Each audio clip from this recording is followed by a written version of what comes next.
Jamaal, last time we sat down and we spoke, you told me about FLUR and the main concept of that. So now I want to ask you about the first book, Blades of the Universe.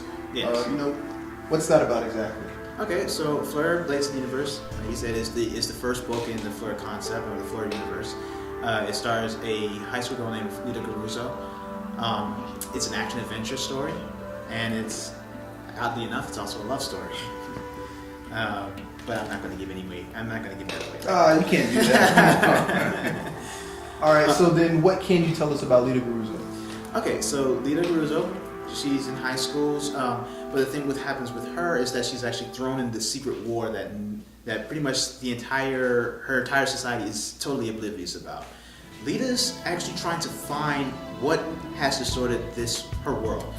Lita's struggle is to actually understand this distorted world and to find out exactly, like the FLUR concept, what has been lost and what has been replaced. Now, what she finds from that is what the reader is going to discover. It's very intriguing.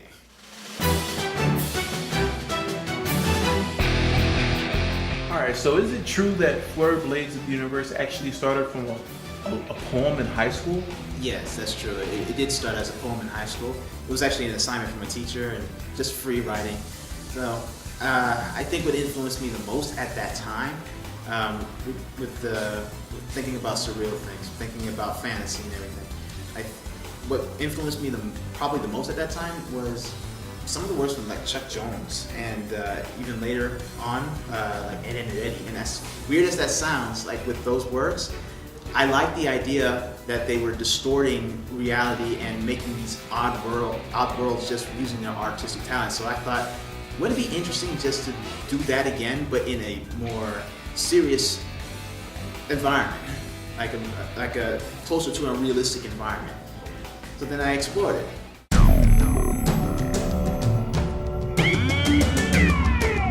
Alright, so Jamaal, I hear you and the good folks at KJC Comics are planning to deliver FLUR in a very unique way to the public. That's correct. How are you going about doing this? Okay, so we're going to deliver the audio drama in an audio CD format and also as a downloadable format online.